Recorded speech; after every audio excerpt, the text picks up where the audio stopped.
네, 선거 참패 충격은 제1야당을 넘어서 야권 전체로 번졌습니다.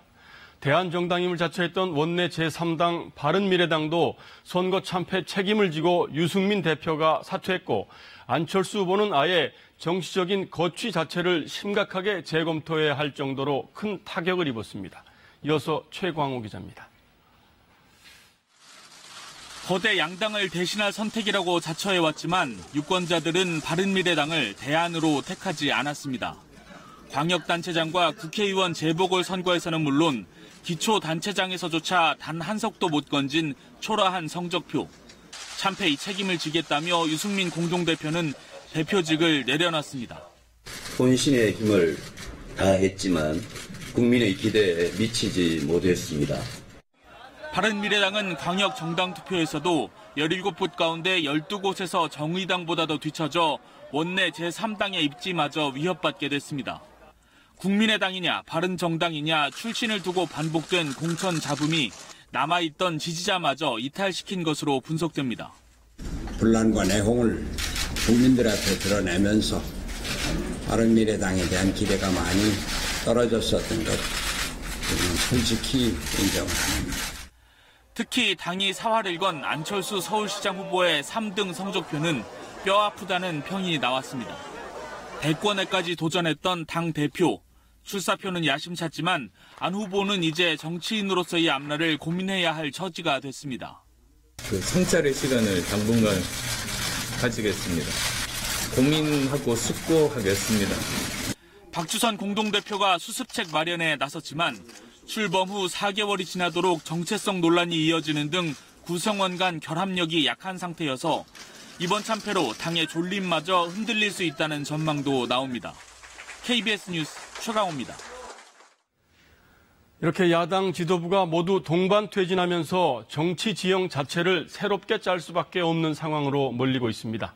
앞으로 야권발 정계 개편이 어떻게 진행될 것인지 황현택 기자가 전망해봤습니다. 자유한국당은 김무성 의원 등 탈당파가 대부분 돌아온 상황에서 맞은 이번 참패가 한층 뼈아픕니다. 위기감은 지금부터입니다. 강화된 촛불 지형이 조기 대선과 지방선거를 거치면서 기존의 정당 지형을 해체했고 2020년 총선이 그 결정판이 될 가능성이 적지 않다는 분석 때문입니다. 보수 재건과 당의 혁신과 변화를 이끌어갈 수 있는 그런 여러 가지 준비를 지금부터 착실히 하겠습니다. 바른미래당은 특히 야권발 정계 개편의 핵으로 주목받고 있습니다. 제3지대 정당을 표방했지만 합당 넉 달 만에 시너지는커녕 창당 이유를 잃을 정도로 참패했습니다. 유승민 공동대표는 폐허 이후에 집을 지어야 한다며 당내 이념 갈등을 공개 거론했습니다. 화학적인 결합이 안 된다 이런 지적이 있었습니다만은 저는 그런 것보다는 정체성의 혼란이 가장 심각하고 근본적인 문제였다고. 위기감이 큰 야권에서 정계 개편이 가시화되면 이는 다시 정치권 세판짜기로 확대될 가능성이 농후합니다. 한국당이 바른미래당 내 옛 바른정당 세력 흡수에 나설 경우 민주당도 원내 일당 지위 유지를 위해 호남 중진 영입에 나서거나 민주평화당과의 합당을 생각할 수 있습니다. 자유한국당을 중심으로 보수 세력이 괴별했기 때문에 야권발 정계 개편은 총선을 향해 가면서 점점 더 격화될 가능성이 높고 일각에선 야권이 당장의 정계 개편보다는 차기 총선 전까지 일단 당을 추스르면서 이합집산의 적기를 저울질할 거란 시각도 있습니다. KBS 뉴스 황현택입니다. 이번 선거에서 드러난 유권자들 민심을 한마디로 표현하면 평화 바람이었습니다. 이념이나 지역 구도를 뛰어넘어서 현 정부가 추진하는 한반도 평화론에 힘을 실어줘야 한다는 민심이 압도적으로 높은 것으로 확인됐습니다. 선거 결과가 갖는 의미를 정홍규 기자가 전해드립니다. 여론조사에 나타났던 민심은 출구조사에 이어 최종 개표 결과로까지 그대로 이어졌습니다. 17개 광역단체장 가운데 무려 14곳에서 민주당을 택한 것입니다. 민주당은 수도권 3곳은 물론 단 한 번도 차지하지 못했던 부산, 울산, 경남 3곳도 모두 석권했습니다. 광역의원 824석 가운데 80% 가까이를 휩쓸어 지방정부와 의회를 동시에 장악했고 226개 기초단체장에서도 151곳을 차지했습니다.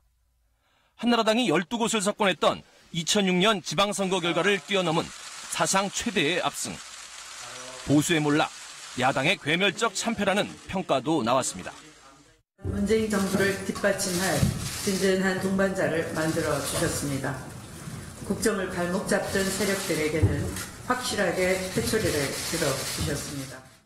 실제로 방송 3사의 심층 출구조사 결과를 보니 정부 여당에 힘을 실어줘야 한다는 민심이 압도적이었습니다.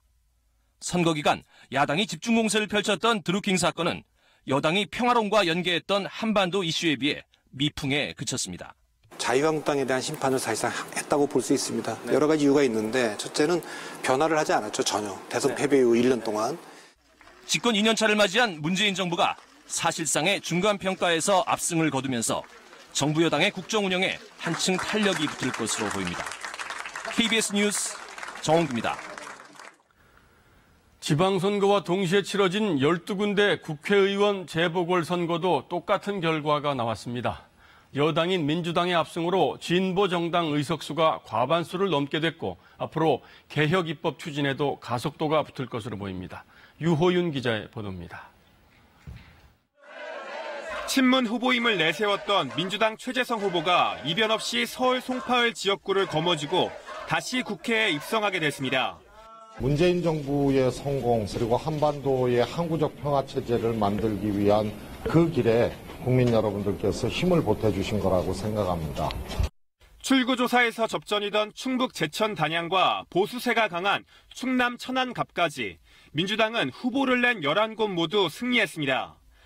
자유한국당은 경북 김천에서 송원석 후보가 무소속 최대원 후보에 0.6%포인트 차로 신승을 거둬 명패를 면했습니다. 이번 선거 결과는 한국당과 보수에 대한 어떤 심판으로 결과가 나타났습니다. 겸허하게 국민의 뜻을 받들고 제가 열심히 하겠습니다.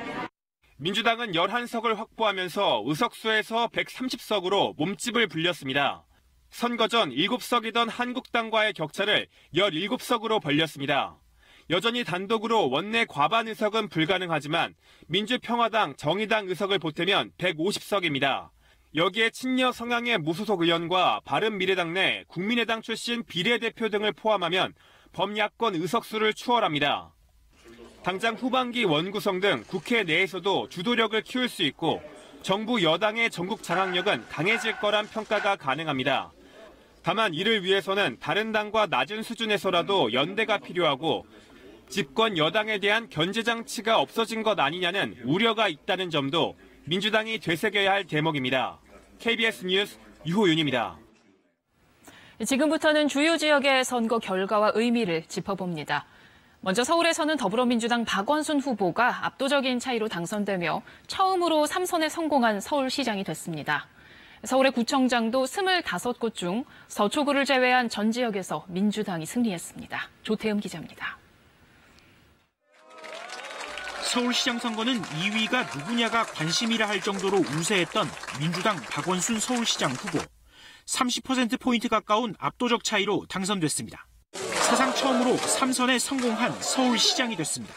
지난 7년의 경험을 토대로 해서 정말 서울이라는 도시를 세계 어떤 도시에 못지않는 그런 글로벌 탑 도시로 만들겠다.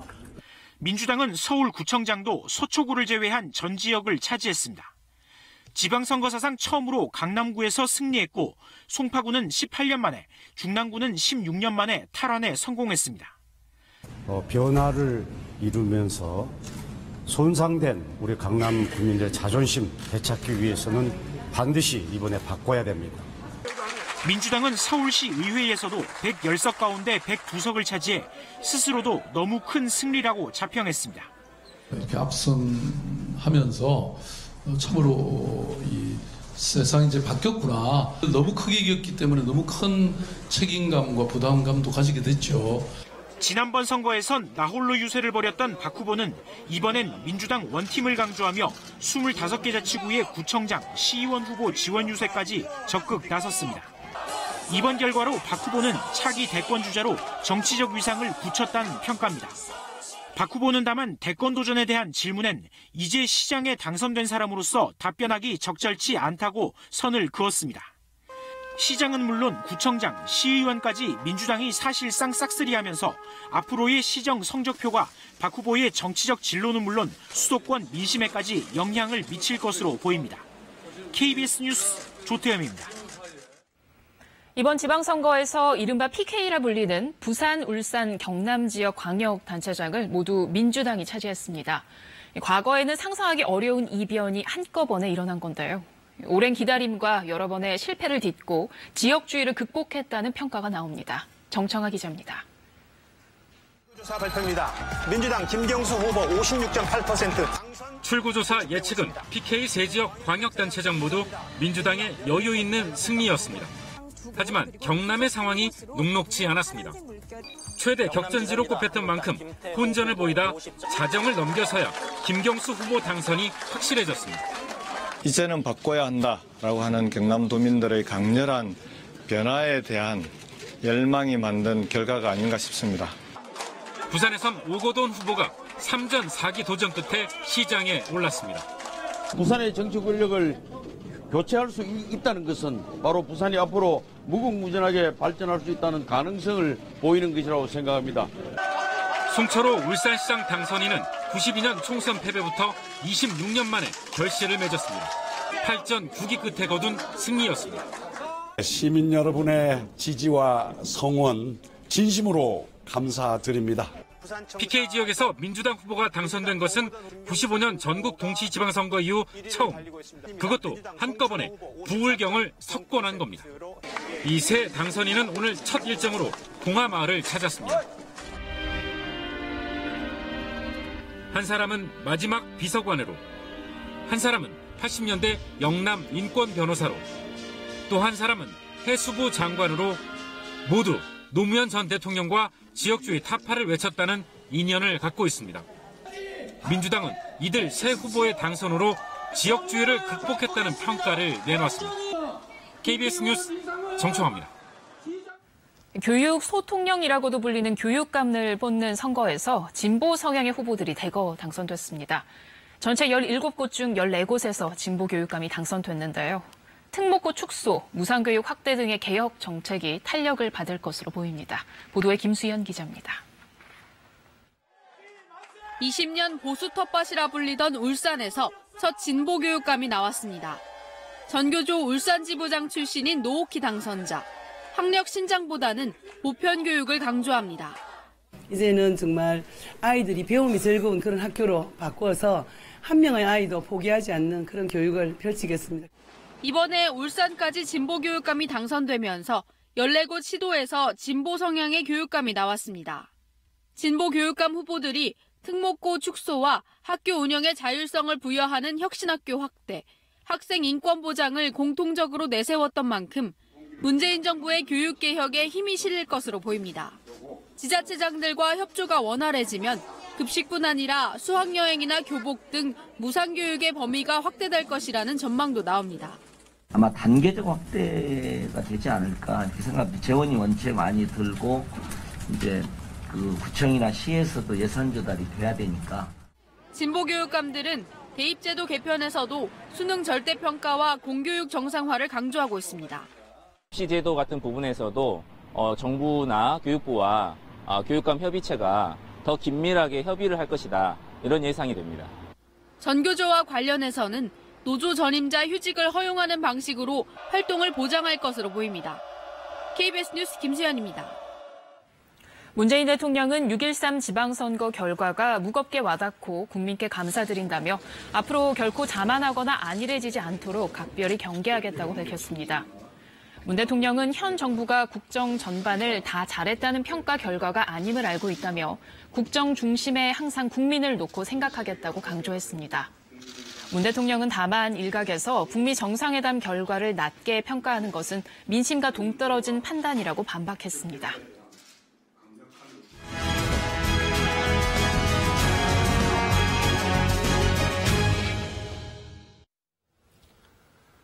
네, 다음은 북미 정상회담 관련 소식입니다. 트럼프 대통령이 밝힌 한미 연합 군사훈련 중단 문제에 대해서 우리 정부가 오늘 심도 있는 논의를 펼쳤습니다. 문재인 대통령은 현재 대화 분위기를 깨뜨리지 않기 위해서 한미 연합 군사훈련에 대해서 신중하게 검토하고 있다고 밝혔습니다. 당장 오는 8월 을지 프리덤 가디언 연습부터 중단될 가능성이 있습니다. 김지선 기자입니다. 문재인 대통령은 올해 들어 처음 주재한 국가안전보장회의 NSC 전체 회의에서 한미 연합훈련에 대해서 신중한 검토를 하겠다고 밝혔습니다. 북한이 진정성 있게 비핵화 조치를 실천하고 남북, 북미 간 성실한 대화가 지속된다면 대북 군사적 압박에 대해 유연한 변화가 필요하다는 겁니다.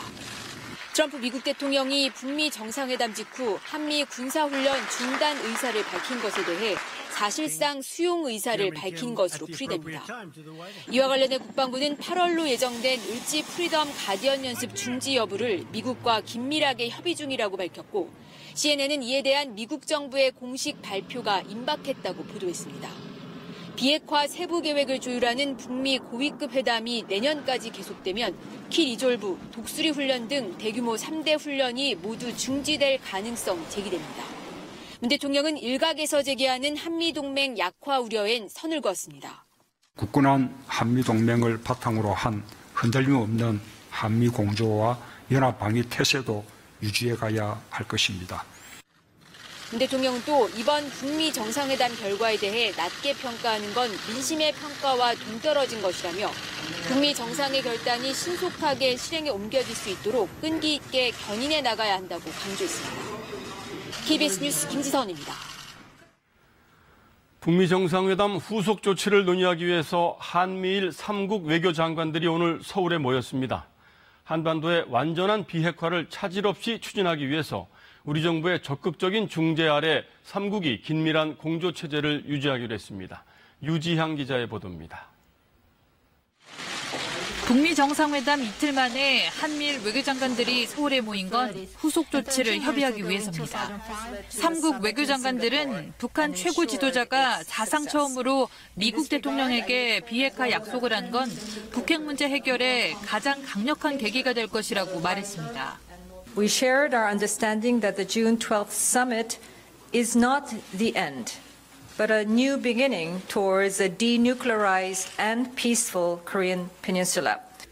이어 폼페이오 미 국무장관은 한미일 동맹은 견고하다며 세 나라가 공동성명에 담지 못한 CVID 목표를 위해 노력할 것이라고 강조했습니다. The world should rest assured that the United States, the Republic of Korea, and Japan remain committed to achieving the complete, verifiable, and irreversible denuclearization of North Korea. 고노다로 일본 외무상은 동북아 평화를 위해 핵무기와 미사일뿐 아니라 납치 문제 등 과거사도 해결하겠다고 밝혔습니다.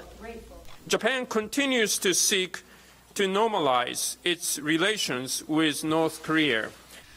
이에 앞서 폼페이오 장관은 문재인 대통령을 예방하고 향후 비핵화 과정에서 한국이 주도적인 역할을 해달라고 요청했습니다. 폼페이오 장관은 문 대통령에게 김정은 위원장과 긴밀히 협의해달라고 말했고 문 대통령은 조기에 비핵화를 실현하도록 노력하겠다고 답했습니다. 북미 고위급 협상이 다음 주로 다가온 상황. 한미일 삼각공조 속에 한국의 중재자 역할이 다시 부각되고 있습니다. KBS 뉴스 유지향입니다. 특히 완전한 비핵화의 구체적인 목표 시한에 대해서 미국 폼페이오 장관은 트럼프 대통령 임기가 끝나는 오는 2020년 말까지 완료되기를 희망한다고 말했습니다. 또 북미 공동성명에 담긴 완전한 비핵화의 뜻은 북한 핵에 대한 심도 있는 검증 조치를 동반하는 것이라고 덧붙였습니다. 워싱턴에서 이재원 특파원입니다. 폼페이오 미 국무장관은 북한의 주요 비핵화를 앞으로 2년 반 안에 달성하기를 희망한다고 말했습니다. 트럼프 미국 대통령 첫 임기 끝 무렵인 2020년 말로 미국 대선 기간과도 맞물리는 때입니다. 미국이 비핵화 목표 시한을 구체적으로 명시한 건 처음입니다. 김정은 위원장도 비핵화 속도가 중요하다는 걸 안다고 폼페이오 장관은 밝혔습니다. We believe that Chairman Kim Jong-un understands the urgency of the timing of completing this denuclearization, that he understands that we must do this quickly. 북한 비핵화에 최대 15년이 걸릴 수 있다는 일부 전문가들의 전망을 고려하면 매우 빠른 속도전에 나서겠다는 뜻입니다. 트럼프 대통령 임기 안에 주요 성과를 내고 재선 캠페인에 활용하겠다는 의지가 담긴 것이라는 분석이 나옵니다.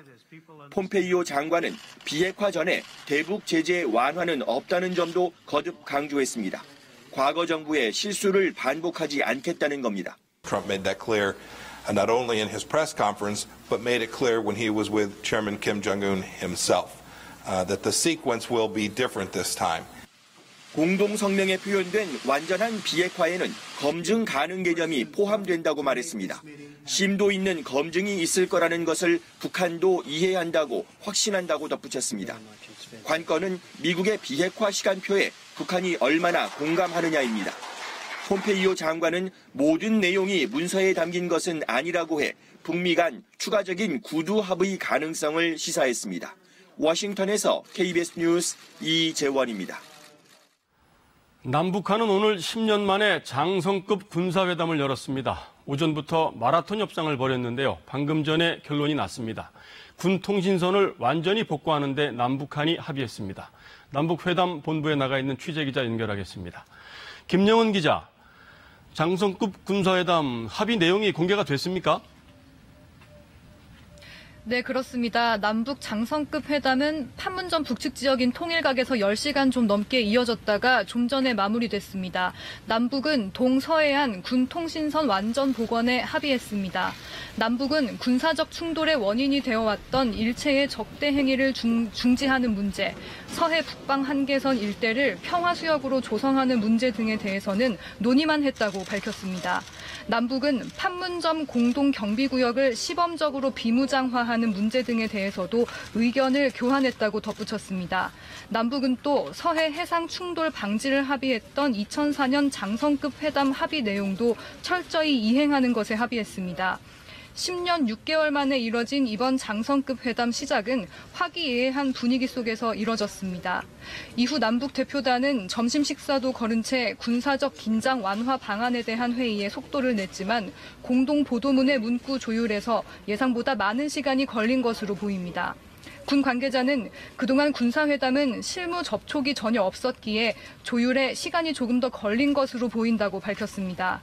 남측 수석대표 김도균 육군소장은 회담 모두 발언에서는 남북 군사당국이 협력하면 좋은 결과를 충분히 맺을 수 있는 시점이라면서 가을 수확이 기대된다고 말했습니다. 북측 수석대표 안익산 중장은 거친 풍파를 이겨내는 소나무 정신으로 회담에 임하자고 말했습니다. 그러면서 2007년 노무현 전 대통령이 평양에 심은 소나무가 현재 푸르고 싱싱하게 자랐다며 사진을 공개하기도 했습니다. 남북은 일단 계속 협의해 논의된 문제를 해결해 나가기로 한 데다 통신선을 복원하기로 한 만큼 남북 군 당국의 교류도 더 활발해질 것으로 보입니다. 지금까지 남북회담 본부에서 KBS 뉴스 김영은입니다. 북한 매체들은 이번 북미 정상회담 관련 소식을 보도하면서 특히 김정은 위원장의 영도력을 크게 부각시키고 있습니다. 김 위원장 일정을 기록 영화 형식으로 소개하면서 주민들에게 체제 결속력을 다지려는 뜻이 아닌가 해석이 됩니다. 허효진 기자가 보도합니다. 육해공군의 사열을 받으며 활주로에 들어서는 김정은 북한 국무위원장. 금세기 최초의 조선민주주의 인민공화국과 미합중국 사이의 순회 회담이 진행되게 됩니다. 고위 간부들과 악수를 나누고 중국 전용기에 탑승해 싱가포르로 출발합니다. 비행 중에도 북미 회담에 대비해 꼼꼼히 서류를 검토합니다. 싱가포르에 도착해서는 시민들의 환대를 받으며 숙소로 이동한 뒤 호텔 객실에 도착해서 잠시 휴식을 취하기도 합니다. 역사적인 회담 당일 트럼프 대통령과 만날 때는 김 위원장의 영도력이 북미 정상회담을 이끌어냈다고 평가합니다. 비범출중한 영도로 하여 세상 사람들은 세계의 평화와 인류의 미래에 있어서 거대한 역사적 우위를 가지는 뜻깊은 이날을 맞이할 수 있었습니다. 두 정상이 나란히 함께 걷다가 김 위원장이 트럼프 대통령 특유의 엄지척 동작을 따라하기도 합니다. 노광철 인민무력상이 트럼프 대통령에게 거수 경례를 하고 트럼프 대통령이 이에 답하는 모습. 트럼프 대통령이 자신의 전용차를 김 위원장에게 소개해주는 모습도 방영됐습니다. 북한 조선중앙TV는 싱가포르 국민들이 김 위원장을 환영하는 모습과 귀국길에 마중 나온 북한 주민들의 울먹이는 모습을 보여주며 북미 정상회담의 성과를 거듭 강조했습니다. KBS 뉴스 허유진입니다. 네, 지구촌 최대 스포츠 축제인 2018 러시아 월드컵이 잠시 후에 개막됩니다. 오늘 밤 화려한 개막 행사와 개막 경기를 시작으로 앞으로 한 달여간 축구 열전이 시작됩니다. KBS도 현지에 취재단을 파견했습니다. 러시아 상트페테르부르크에 나가 있는 취재기자 연결하겠습니다. 이진석 기자, 현지 분위기 전해주시죠. 네, 저는 지금 상트페테르부르크의 대표적인 명소 여름궁전에 나와 있습니다. 월드컵을 맞아서 전 세계 관광객들의 모습을 볼 수 있는데요. 우리 대표팀 숙소와도 아주 가까운 곳입니다. 한국 축구의 선전을 바라면서 월드컵 소식 시작합니다. 이제 2시간 정도 뒤면 4년을 기다린 러시아 월드컵이 막을 올립니다. 개최국 러시아는 사우디아라비아와 개막전을 치르며 축제의 시작을 알립니다. 모스크바 하준수 특파원이 보도합니다. 전 세계 축구 팬들을 사로잡을 러시아 월드컵이 오늘 밤 시작됩니다. 32개 나라 축구 건각들이 러시아 11개 도시 12개 경기장에서 다음 달 15일까지 열전에 들어갑니다. 마린스키 오케스트라와 세계적인 오페라 가수들이 전야제 공연을 펼치며 분위기를 한껏 고조시켰습니다. No, Moscow was my wish list as tourist and also see Brazil win the World Cup. 푸틴 대통령과 김영남 북한 최고인민회의 상임위원장, 인판티노 피파 회장 등이 전야제에 참석했습니다. 개막 행사에선 영국의 팝스타 로비 윌리엄스와 러시아 소프라노 가리플리나가 축하 공연을 펼칠 예정입니다. Ever imagined that I would be here performing? I mean, I had dreams, but they weren't this big. It's an honor being here. 개막전에서는 개최국 러시아와 사우디아라비아가 맞붙습니다. 러시아는 2006년 이후 개막전 불패라는 개최국의 전통을 지키겠다는 각오입니다. 사우디아라비아는 2006년 이후 원정팀 첫 승이라는 새로운 역사를 다짐하고 있습니다. 러시아는 70위, 사우디는 67위로 참가 32개 나라 중 피파 랭킹이 가장 낮은 두 팀이 개막전에서 어떤 결과를 만들지 축구 팬들의 관심이 집중되고 있습니다. 모스크바에서 KBS 뉴스 하준수입니다. 이제 우리 대표팀의 첫 경기까지는 나흘 남았습니다. 여전히 불안한 시선이 쏠리고는 있지만 대표팀은 자신만만한 모습인데요. 신태용 감독은 스웨덴전을 앞두고 마지막 부분 전술 구상에 집중하고 있습니다. 박주미 기자가 취재했습니다. 베이스캠프에서의 첫 훈련은 가벼운 몸풀기로 끝냈습니다. 오늘은 초반 15분만 보여주고 비공개로 전환했습니다. 서울에서 첫 소집 때부터 한 달여 가까이 전력을 숨긴 대표팀. 그러나 신태용 감독은 스웨덴의 전술을 구체적으로 언급하는 등 분석이 완전히 끝났음을 암시했습니다. 부주 수비를 세우면서 센터를 지키는 그런 수비 경향이 상당히 강하다 보니까 우리가 득점할 수 있는 확률도 거기에 상당히 낮을 수밖에 없다. 마르쿠스 베리와 올라 토이보넨 등 스웨덴의 위력적인 장신 공격수들은 협력 수비와 연결 패스 차단을 통해 막겠다는 계획도 밝혔습니다. 결국 상대에 대한 철저한 분석과 이에 대한 맞춤 전략이 준비돼 있다는 게 신태용 감독 자신감의 근거였습니다. 실전에서 베스트 11이 가동되지 못했다는 우려도 있지만 그동안 실험한 조각을 모아 맞추면 된다는 게 신 감독의 계산입니다.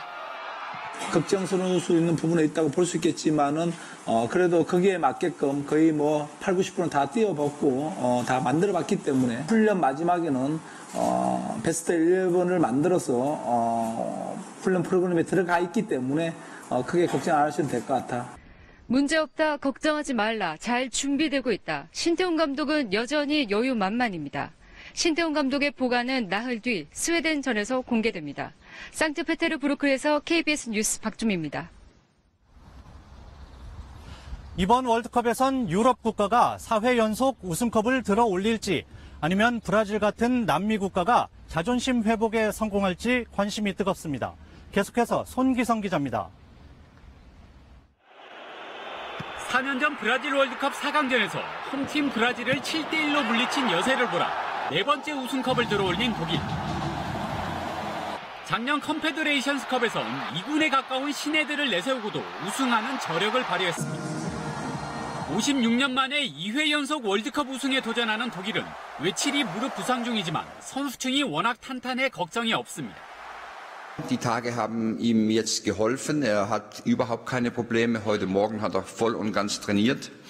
Und ich denke, das wird er diese Woche auch tun. Und wie die Aufstellung aussieht, da. 로페테기 감독이 전격 경질당한 스페인은 이스코 등 젊어진 무적함대로 탈바꿈해 우승에 도전합니다. 2,200억 원의 사나이 음바페와 테크니션 그리즈만을 앞세운 프랑스도 유력한 우승 후보로 분류됩니다. 지난 2006년 이탈리아를 시작으로 스페인과 독일까지 최근 3번의 월드컵은 모두 유럽팀이 가져갔습니다. 유럽의 4회 연속 우승을 저지할 남미의 대표 주자는 에이스 네이마르가 부상에서 돌아온 브라질입니다. 네이마르는 생일을 맞은 쿠티뉴에게 밀가루를 퍼붓는 장난을 치며 팀 분위기를 유쾌하게 만들고 있습니다. 축구 왕제 메시가 건재한 아르헨티나도 우승 후보로 손색이 없는 등 유럽과 남미 축구의 양대 산맥은 이번에도 강세를 보일 전망입니다. KBS 뉴스 손기성입니다. 다시 어제 치러진 6.13 지방선거 자세히 살펴봅니다. 이번 선거는 오랜 시간 뿌리 깊게 지속되어온 지역주의나 이념이 옅어졌다는 평가를 받고 있는데요. 김비치라 기자가 짚어봅니다. 1995년 지방선거 도입 이래 영남은 광역단체장 선거에서 민주당의 불모지였습니다. 2006년 지방선거부터 볼까요? 당시 야당이던 한나라당이 석권을 했습니다. 그 4년 뒤엔 현재 민주당 의원인 김두관 후보가 당선됐지만 무소속으로 나선 결과였습니다. 다시 4년 뒤에도 역시 보수 여당에 대한 지지는 견고했습니다. 그랬던 이 지역에서 지방선거 시작 23년 만에 민주당이 부산, 울산, 경남 3곳에 깃발을 꽂았습니다. 이른바 TK 지역으로 가볼까요? 보수의 심장이라는 대구. 당선자는 한국당 후보였지만 민주당 후보 득표율은 40%에 가까웠습니다. 대구의 광역의원에서는 한국당의 독식이 깨졌고 민주당 김부겸 의원 지역구인 수성구 의회에서는 민주당 의원이 과반을 이뤘습니다. 경북으로 가보겠습니다. 도지사에서는 한국당 후보가 승리했지만 보수의 철옹성이라는 박정희 전 대통령 고향 구미에선 민주당 출신의 시장이 처음으로 나왔습니다. 이 TK에서도 이제 지역구도의 균열이 시작됐다는 평가가 나옵니다. 호남 지역에서는 민주평화당이 정부 여당의 호남 홀대론 등 지역 감정을 자극하는 선거전을 펼쳤지만 민심의 외면을 받았습니다. 민주당과 대척점에 서며 불과 2년 전 총선에서 호남에서 돌풍을 일으켰지만 이번에는 전남과 전북지사 선거에서 모두 50%포인트 차가 넘는 큰 격차로 완패했습니다. KBS 뉴스 김비치라입니다. 이번 지방선거에서는 유리천장에 과감히 도전한 여성 후보들도 많았습니다. 여당과 야당, 진보와 보수라는 기존의 정치 구도를 뛰어넘어 유권자들의 주목을 받은 여성 후보들, 김채린 기자가 소개합니다. 서울구청장 선거에서 유일하게 당선된 자유한국당 후보, 조은희 후보는 서초구에서 소속당이 받은 득표율 34%를 훌쩍 넘는 52.4%의 득표로 재선에 성공했습니다. 관련 기사에는 당을 떠나서 또 민주당 당원인데도 조 후보를 뽑았다는 댓글이 눈에 띕니다. 정치인이 아니라 행정가로서의 됨됨이에 더 주목했다는 이야기입니다. 제가 엄마의 마음으로 행정을 해야 되겠다 생각을 하고 진정성을 알아주신 거 아닌가 생각하고 24년차 승무원 권수정 씨는 서울시의회 비례의원에 당선됐습니다. 여성 승무원에 대한 과도한 외모 규정을 비판하고 바지 유니폼을 도입하는 데 앞장선 이력이 화제가 되기도 했습니다. 생활의 안전을 위협받고 있는 여성의 이름으로 그리고 인권을 보장받지 못하는 성소수자, 청소년, 장애인의 이름으로 서울시 의회에 서겠습니다. 어느 때보다 여성 이슈가 뜨거울 때 치러진 선거. 페미니스트 서울시장을 표방한 신지혜 녹색당 후보는 선거 벽보가 훼손되는 등 고초를 겪었습니다. 그런데도 4위에 오르며 존재감을 과시했습니다. 신 후보는 페이스북에 이번 지방선거는 페미니즘 정치의 용감한 첫걸음이라며 일상의 정치를 계속하겠다고 밝혔습니다. 이번 지방선거에 당선인 4,016명 가운데 여성은 전체의 26%, 하지만 자치단체장은 3%인 8명에 불과했습니다. KBS 뉴스 김채리입니다. 이번 선거에서 자유한국당의 참패는 이미 여론조사를 통해 예고돼 있었습니다. 하지만 홍준표 대표를 비롯한 한국당 지도부는 가짜 여론조사, 엉터리 조사라며 비난을 퍼부었는데요. 이런 현실 부정이 역대급 선거 참패를 불러온 건 아닐까요? 최영원 기자입니다. 지난달 15일 자유한국당의 중앙선대위 발대식. 선대위원장을 맡은 홍준표 대표는 여론조사와 민심은 다르다며 선거를 통해 한번 확인해보자고 말합니다. 가짜 여론조사 기관에서 하는 그런 가짜 여론하고 같은지 민심을 우리 확인해보도록 합시다.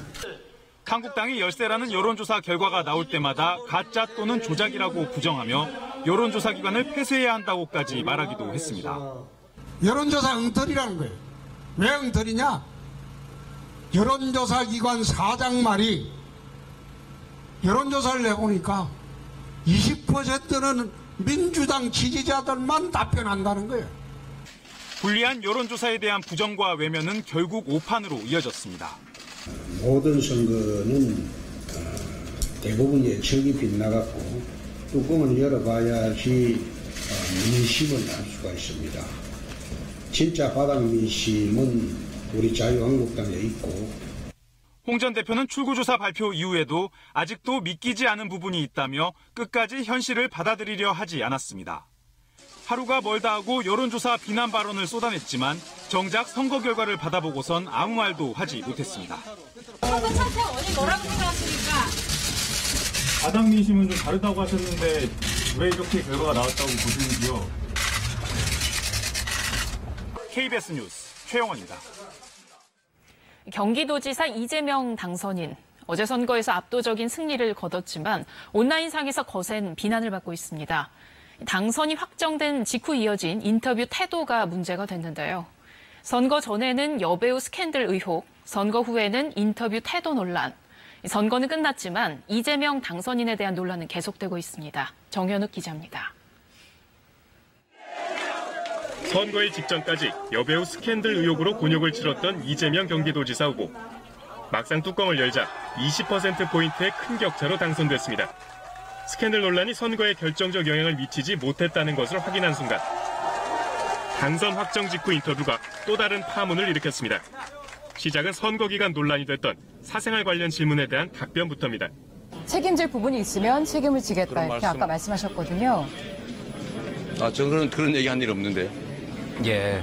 책임질 부분이 있으면 이란 가정에서 말한 얘기 없습니다. 본인이 그렇게 생각하고 계신가 봐요. 그러더니 갑자기 남은 인터뷰를 모두 취소하라고 지시합니다. 사생활 의혹에 관해서는 묻지 않기로 한 약속을 어겼기 때문이란 겁니다. 대변인, 이거 하고 더 이상 하지 마. 안 돼. 엉뚱한 질문을 자꾸 해서 안 돼. 약속을 어기기 때문에 다 인터뷰 취소해. 가까스로 인터뷰는 이어가기로 했지만 또다시 관련 질문을 할 경우 인터뷰를 먼저 끊겠다고 선언합니다. 내가 끊어버릴게요. 네네. 그러더니 다른 언론과의 인터뷰를 생방송 도중 중단합니다. 네, 선거 막판에 여러 가지 어려움을 겪으셨어요. 앞으로 도지사가 되시면. 네, 감사합니다. 저희가 잘 안 들리는데요. 네네. 열심히 하도록 하겠습니다. 고맙습니다. 네. 태도 논란이 일자 이 당선인은 페이스북을 통해 지나쳤다는 생각이 든다며 단 한 군데도 예외 없이 과거 이야기와 근거 없는 이야기를 해 얹어놨다고 해명했습니다. 하지만 인터넷에서는 생방송 도중 일방적으로 인터뷰를 거부한 것은 공인으로서 언론의 마땅한 역할을 이해하지 못한 처사라는 비판이 잇따랐습니다. KBS 뉴스 정현욱입니다. 간추린 뉴스입니다. 공무원이 해외로 출장 갈 때 대한항공과 아시아나항공 등 국적기를 이용하도록 한 정부 항공운송 의뢰제도가 38년 만에 폐지됩니다. 이에 따라 기존 계약이 만료되는 11월부터는 공무원들이 해외 출장을 갈 때 국내 저가 항공이나 외국 항공사 등 다양한 서비스를 이용할 수 있게 됩니다. 노인 학대 사례가 갈수록 늘고 있는 가운데 지난해 노인이 다른 노인을 학대하는 이른바 노노 학대가 크게 는 것으로 조사됐습니다. 보건복지부 집계 결과 고령화로 배우자의 부양 부담이 늘면서 노인이 다른 노인을 학대하는 노노 학대가 2016년 926건에서 지난해 1240건으로 30% 넘게 늘었습니다. 미국 연방준비제도가 기준금리인 연방기금 금리를 0.25%포인트 인상한 것과 관련해 금융감독원이 과도한 금리 인상에 엄정 대처하기로 했습니다. 금감원은 이번 금리 인상은 예견했던 것이지만 미국 연준이 금리 인상 속도를 가속화할 것을 시사한 만큼 시장 불안 확산에 대비해 금융사들의 외화 유동성도 점검하겠다고 밝혔습니다. 국민건강보험공단이 분석한 결과 최근 5년 동안 건강보험 가입자 가운데 안구 건조증으로 요양기관을 방문한 환자가 연평균 2.1%씩 증가한 것으로 나타났습니다.